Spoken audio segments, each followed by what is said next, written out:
Hi, everyone. This is Rostam Raisal Mastery, and I'm excited to have Yoav Vilner, who is a co-founder and CEO of Walnut, a no-code platform that allows sales teams to instantly create individually tailored and interactive product demos that improve sales experiences and conversions. Walnut recently raised $35 million, bringing their total money to $56 million, and Walnut is a noteworthy brand in the sales department. The company is working with 100 SaaS clients, including Adobe, Dell, and Medallia, to improve sales experiences for their prospects. Welcome to the show, here. Thanks for having me.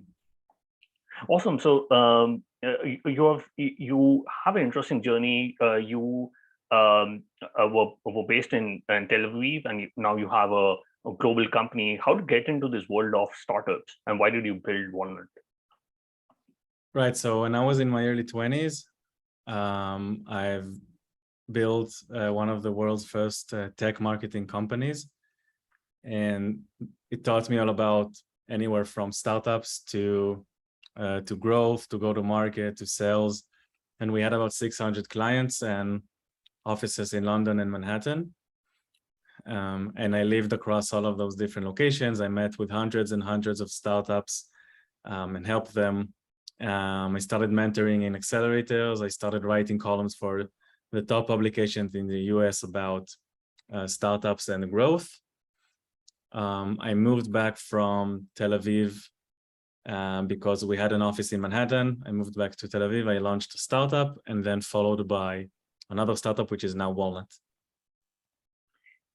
Interesting. And I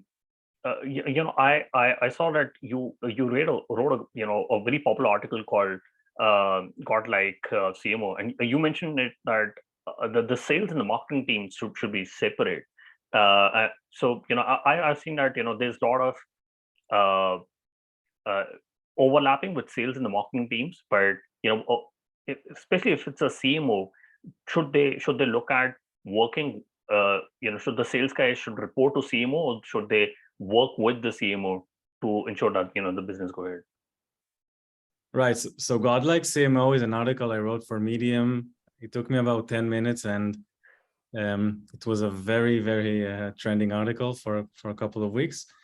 The thing is, I think it depends. First of all, I think it depends on the size of the company. So if you're a Series A startup, then in specific industries, so your CMO could potentially lead some of your go-to-market efforts. But obviously, when you grow much more and you're dozens of employees and you're doing your Series B, Series C, you need a VP of sales and a VP of marketing, and then you have a CRO, and then you have a CMO, and the work kind of divides between everyone. Got it. And I've been a sales and business development and partnerships guy. How do you look at hiring salespeople, especially when you want to look at low ego to accomplishment ratio, especially when they are starting off their careers in sales? Right. So first of all, the first employee that we had in the company was our VP of sales, which is based in Manhattan. And it was a very unusual hire because we didn't really have anything to sell just yet. And he joined us before most of the R&D and product people. But the reason was very specific. Like, we were building an MVP product for sales teams. And so we wanted a VP of sales to be involved. And also we started building our pipeline, and eventually we had one of the most viral launches of 2020. Like, we had 700 people on a wait list. So we were doing something right. But we hired VP of sales. We started building out plans for what the team would look like. And then we started hiring, mostly in the US, our go-to-market team, which is by now already over 40 people just in the US. Interesting. And do you think a startup founder, should they hire a head of sales first or a sales rep first, somebody who's junior and can do a lot of other things? And what should you expect from a head of sales versus a sales rep? Right. So I'm getting that question a lot because I think it kind of varies between different industries. And so let's say, I don't know, if you're in a cyber industry and you have a cyber product and you're dealing with CISOs, you would probably bring on like a very experienced head of sales dealing with, hopefully trying to sell for a very high ACVs and talking to people with some sort of a technical knowledge. If you're more of a bottoms up product, or if it's a marketing product or a sales product, sometimes you don't need someone executive right when you just start. Like you can start generating your first pipeline. If you're a seed company specifically, start generating your pipeline with an experienced sales rep. And most often the CEOs would go on the demos and go on the calls with that rep. And for us, it just worked differently, but averagely I've seen it work that way. You would hire an executive so early on if it's a very competitive landscape, if the ACVs are very high and you need someone super experienced. Interesting. And when you're looking to hire your first sales rep, what is the 3 criteria, the 1 criteria that you look for when you're looking to hire? We're mostly looking at, first of all, how the conversation is going, like in terms of the interviews, if they're doing a good job in selling their selves to us, their value proposition, their backgrounds. And if we feel there's high energies in the call, then we imagine that's what our prospects and customers would feel. So I would say the interview, in some roles, like for R&D or other product or other type of roles, you put a lot of emphasis on let's say like an assignment or an exercise or stuff like that. I think that with go-to-market roles, the actual interview, it's not physical anymore, but the actual interview lets your employer kind of imagine how you would act with prospects, and that's probably the most important thing. After that, it's kind of achievements and quotas that they attained in the previous roles. So if they constantly met their quotas, they were doing something really good, and that's one of the main KPIs that we have obviously for salespeople. The number 3 would probably be trying to figure out how creative they are, because startups usually sell something that the market doesn't even know they need. So it's not going on selling a bottle of water, right? You're going to convince them they need a product they didn't know existed. And so you have to be very creative about it. That's pretty much it. Interesting. And I've seen that, especially when you're interviewing someone, you know that person for 45 minutes or an hour, but how do you get to know the signals that somebody you're hiring, a sales rep or a leader, is a 10x higher? You have to make a bet, but we go very deep into background checks. So we talk to everyone that we can from every company they worked with, and up until now, we actually had like 100% success rate in guessing the right culture fits and the DNA of the candidates we had for go-to-market. So we're lucky about that. But there's a lot of DD that you need to do backstage. There's no way of knowing, like you said, 45 minutes. There's no way of knowing if this is like a perfect fit. For every role, I specifically have a set of questions that I think help me understand, but it's a real guess. Interesting. And you mentioned about asking a few questions, but what really works? When you're trying to hire a sales rep, what are some of the questions, or you talk about background checks, but what really works when you're looking at hiring and making sure that 80 or 90% of the time that you would be right? Yeah, so one question that I like to ask is, I asked them about, and you know what, not just sales rep in specific, but I asked them about stuff that went wrong in previous roles and failures that they had. Usually, people would split into a couple of groups here. So one group would tell you it never happened, and they're lying. Yeah. A second group would tell you what happened, like a failure that happened, but they would blame it on their boss or the company or the employer. And you also know they don't really share all of the information, and they're not being honest. What I like best is kind of the people that just flat out tell you, I missed my quotas by 50% because I didn't get what the product was doing, or I had a failure X or Y or Z. But as long as they're being honest about it, I think it reflects a lot about the people. And if you see them, like if you're doing the interview, if you see them not opening up, you can definitely talk about a failure that you had as a boss. And I think that makes candidates feel more comfortable to talk. Interesting, very interesting. And especially for founders, when is the right time to start building a second product? Well, that's not always the case for all of the companies. Like a lot of companies have just one for forever. So yeah, I think it depends on, like, if you're a seed company, Series A company, if you already found your market fit or not, if you're bottoms up. All of these are like factors of, it's a huge formula to decide if it's the right time. Correct. And a lot of SaaS founders and a lot of software founders start with reaching out to SMBs and startups. When do you think is the right time to move up market into enterprise and start reaching out to bigger companies? Yeah. So SMBs sound easy, but when you scale, I think it's one of the most difficult audiences to crack at scale.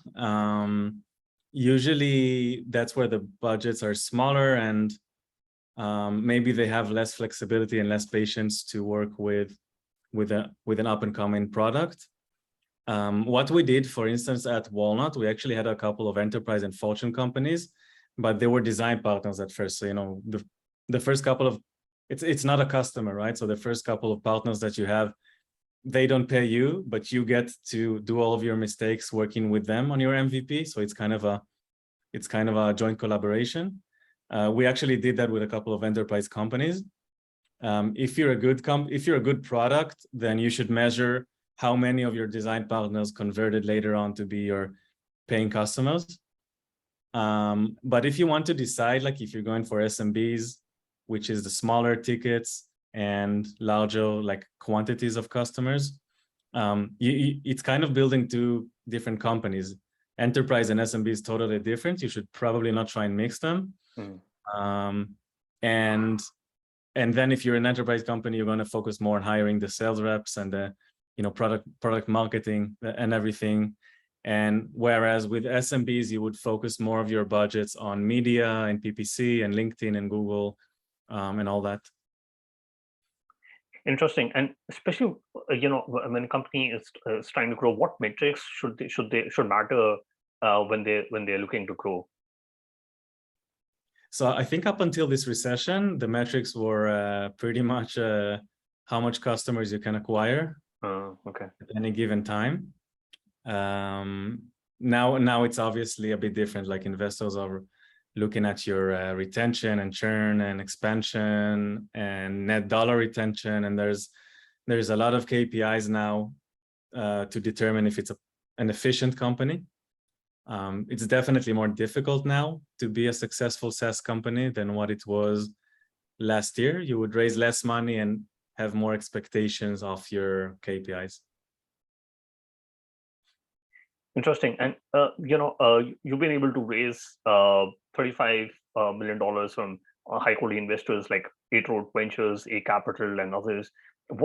In what way do you think investors provide value to the company other than just capital investment? Right. Yeah, we raised a 35 million Series B a couple of months ago. We raised a total of 56 in the first years of our existence. I always, good investors would kind of ask you that question, like before you partner up with them, they would ask you, well, how can I be valuable to you?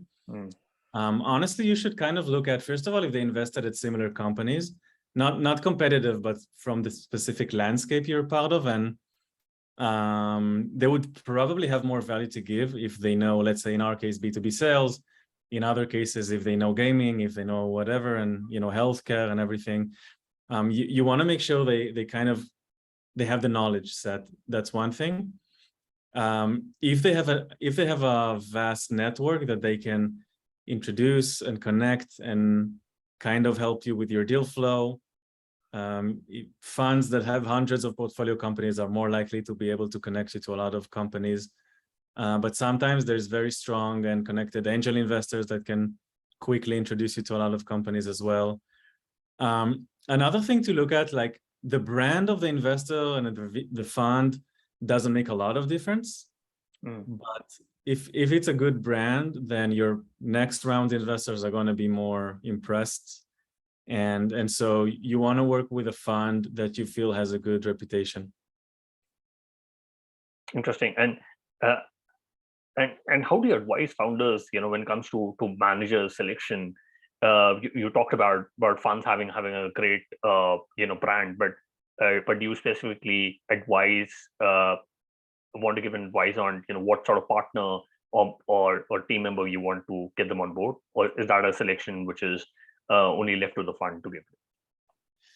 If it's a competitive round and as the founder you have all the cards, so you can decide pretty much everything. But if it's not, like if there's just one fund in the race and they know it, so they would probably make that decision. Interesting. And I want to talk about the employees who work. How do you get the best out of your teams? You mentioned you have teams across Europe and US, especially when it comes to remote setups. How do you make sure departments like sales, which are very revenue driven, how can you get the best out of them? So the founding team members that you hire, like let's say the first 10 people or first 15 people, you have to aim really, really high with them, because everyone that will follow would want to work with people they appreciate and admire. And so you want to put a lot of effort into that. A lot of people cut corners and they bring their friends and they bring people that are maybe cheaper because it's just a seed round. There's not a lot of money in the bank.